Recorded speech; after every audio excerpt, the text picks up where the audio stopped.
avec le cinquième commandement, nous avons ce qu'il est convenu d'appeler le début de la deuxième table de la loi, c'est-à-dire la partie du décalogue qui s'adresse aux relations entre les humains. La première partie, les 4 premiers commandements, concernent la relation entre les humains, les hommes et les femmes, et Dieu, comment directement il veut être servi, adoré. Et dans la deuxième partie, donc, 6 commandements qui concernent les relations interhumaines, à commencer par, avec le cinquième commandement, à commencer par la relation entre les parents, les enfants et leur père et leur mère. Parents en tant que père et mère.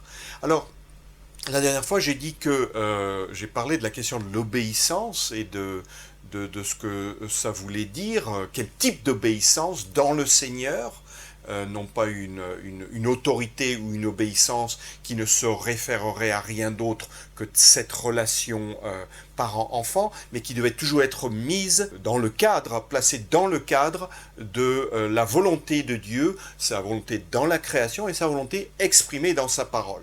Maintenant, ce que je voudrais dire aujourd'hui en complément de ce que j'ai dit dans la précédente vidéo, c'est que évidemment le commandement, le cinquième commandement, ne signifie pas simplement qu'il faut obéir à ses parents, parce qu'il est question d'honorer.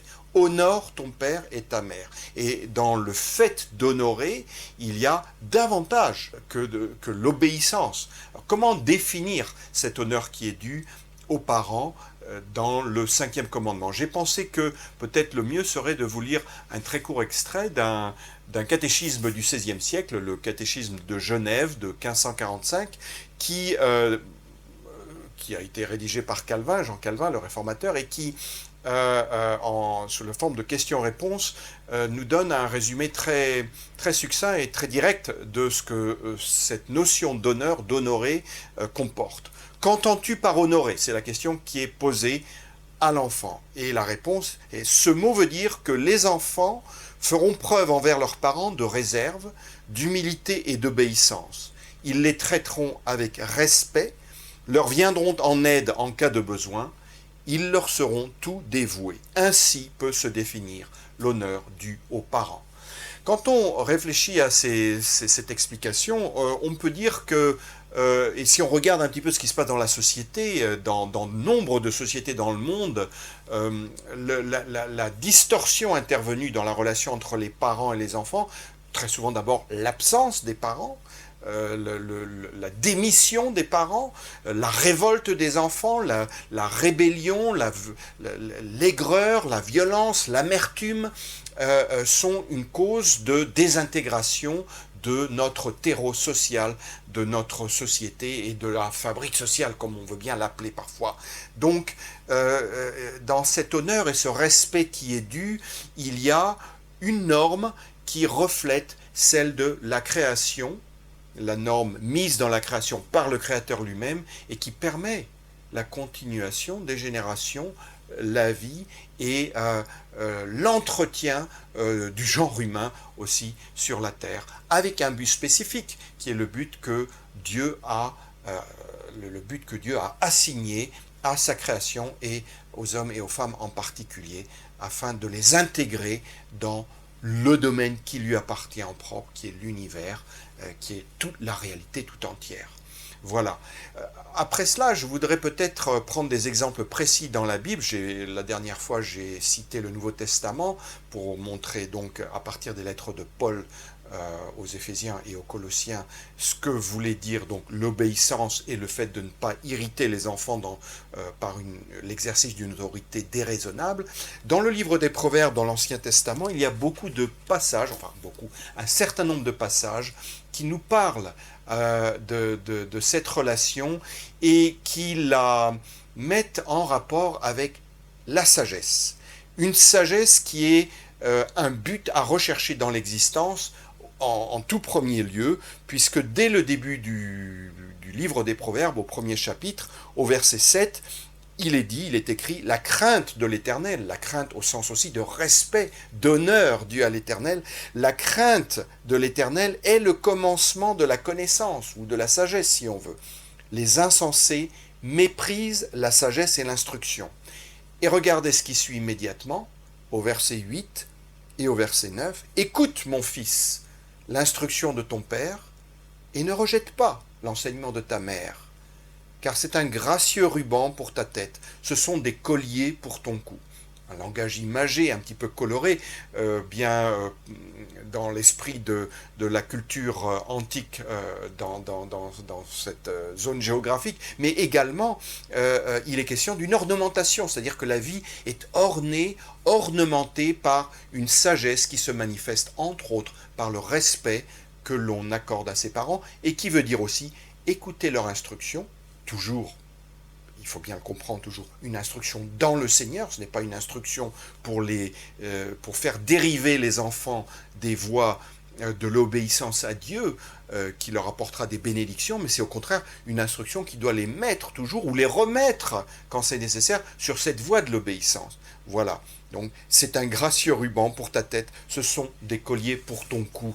une ornementation pour l'existence dans l'ensemble. Et un peu plus loin au chapitre 15 de ce même livre des Proverbes, au verset 20, voilà ce que nous lisons. Un fils sage fait la joie de son père, et un homme insensé méprise sa mère. Voilà, il y a quelque chose de destructeur finalement dans cette attitude qui consiste à rejeter une instruction des parents qui est une instruction dans le Seigneur. Maintenant, il est évident que se pose la question de savoir, mais que faire lorsque nos parents ne sont pas des gens honorables, ce qui peut arriver, ou ne se sont pas conduits, ou ne se conduisent pas de manière honorable. Est-ce que cela annule le respect qui leur est dû? Eh bien non. Il y a tout de même une forme de respect qui n'est pas une approbation de la manière dont ils se comportent, mais qui est une manière de malgré tout reconnaître que quels que soient leurs défauts, quels que soient même leurs égarements, leurs errements, eh bien c'est quand même Dieu, le Seigneur, qui les a placés comme parents dans une suite, dans une continuité, à un moment de l'histoire, et certainement dans notre histoire personnelle. Donc cela n'annule pas une forme de respect qui ne veut pas nécessairement dire approbation ou de marcher dans les voies erratiques qu'ils suivent ou qu'ils ont pu suivre.